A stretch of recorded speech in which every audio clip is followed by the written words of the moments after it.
Welcome back. BRS ప్రభుత్వంలో హామీలు తప్ప అభివృద్ధి శూన్యమని ఎమ్మెల్సీ జీవన్ రెడ్డి విమర్శించారు.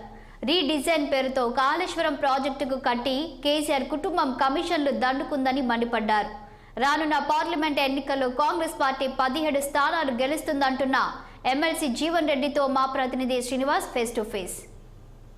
5 ఏళ్లలో కేసీఆర్ ప్రభుత్వం చేసిన పనులు మొత్తం కమిషన్ల కోసం తప్ప అభివృద్ధి చేసింది శూన్యం అంటున్నారు ఎమ్మెల్సీ జీవన్ రెడ్డి. మనతో పాటు జీవన్ రెడ్డి ఉన్నారు. సార్ చెప్పండి, ఈ కేసీఆర్ ప్రభుత్వం తీవ్ర విమర్శలు చేస్తున్నారు. అంటే మొత్తం కేసీఆర్ ఈ 9.5 ఏళ్లలో మొత్తం కమిషన్ల కోసమే అభివృద్ధి పేరుతో మోసం చేసింది అంటారు ప్రజల్ని. ప్రజలే చెప్తున్నారు, మేము అనడం కాదు నాన్న. ఇవాళ కాళేశ్వరం ప్రాజెక్టు అని చెప్పి ఇంత గొప్పగా చెప్పుకునే ప్రయత్నం చేసిండే. అంటే వాస్తవం అదే తుమ్మడిహెట్టి వద్ద నుండి నీరు మళ్లింపు చేసి తీసుకురాగలిగితే ఒక్క లిఫ్ట్తో ఏదైతుందో నీరు మీకు చేవల దాకా వస్తుండనే. కేవలం నీ కమిషన్ల కక్కుర్తితోని వల్ల రీడిజైనింగ్ అనే నెపంతో ఏదైతుందో అదనంగా 2 లిఫ్ట్లు ఏర్పాటు చేసి 3 లిఫ్ట్లతోని ఆఖరి వల్ల కాళేశ్వరం ప్రాజెక్ట్ ఏదైతుందో సాంకేతిక లోపంతో, నిర్మాణ లోపంతో, నిర్వహణ లోపంతో అది బ్యారేజ్ కృంగిపోవడమే కాకుండా ఇలా తెలంగాణ పరువు పోయే పరిస్థితి ఏర్పడ్డదా. అదే ఈపీసీ విధానంతో నిర్మాణం చేపట్టగలిగి ఉన్నట్టయితే ఇవన్నింటికీ ఆ కాంట్రాక్టర్ బాధ్యుడు అయ్యేవాడు.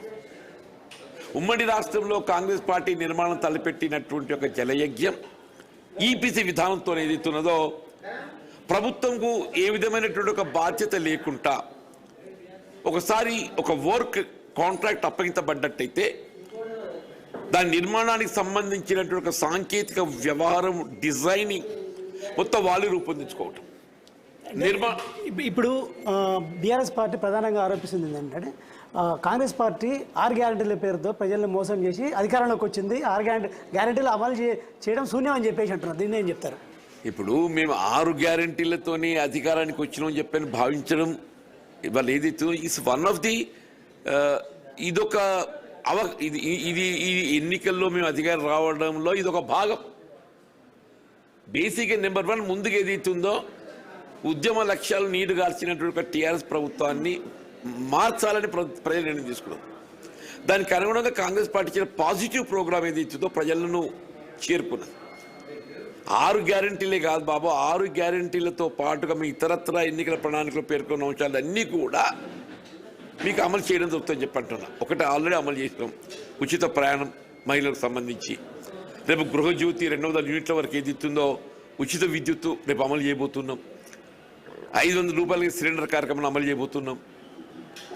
హౌసింగ్ ప్రోగ్రామ్ ఏది ఇస్తుందో వాళ్ళు కేవలం 3 లక్షలతోనే నిర్మాణం చేయాలని చెప్పని భావించినటువంటి కార్యక్రమం వీళ్ళు పెరిగినటువంటి నిర్మాణ వ్యయాన్ని పరిగణలోకి తీసుకొని 5 లక్షల రూపాయలతోని గృహ నిర్మాణ కార్యక్రమం అమలు చేయడానికి మేము లబ్ధిదారుల ఎంపిక ప్రక్రియ ఆరంభించినాం. ఆ రేషన్ కార్డు కూడా లేదా నీ దగ్గర? రేషన్ కార్డు లేనటువంటి రేషన్ కార్డు ఇచ్చే కార్యక్రమాన్ని మేము చేపట్టినాం. నువ్వు ఇంకా కూడా వాస్తవాలు గ్రహించక ఇంకేం చేస్తారు? 6 గంటలు ఎడికలు చేస్తారు. రైట్. మొత్తంగా ఏదైతే బీఆర్ఎస్ పార్టీకి సంబంధించి ఓన్లీ హామీలు తప్ప అమలు పథకాలు, సంక్షేమ పథకాలు అమలు చేయలేదు. ప్రజల్ని మోసం చేసి 9.5 ఏళ్ళు పరిపాలించారు తప్ప చేసిన శూన్యమని చెప్పేసి జీవన్ రెడ్డి అంటున్నారు. ఖచ్చితంగా పార్లమెంటు ఎన్నికల్లో 17 టార్గెట్గా పనిచేస్తాం, ఖచ్చితంగా గెలిచి తీరుతామని కూడా ధీమా వ్యక్తం చేస్తున్నారు. కెమెరామెన్ రవితో శ్రీనివాస్, 6 టీవీ.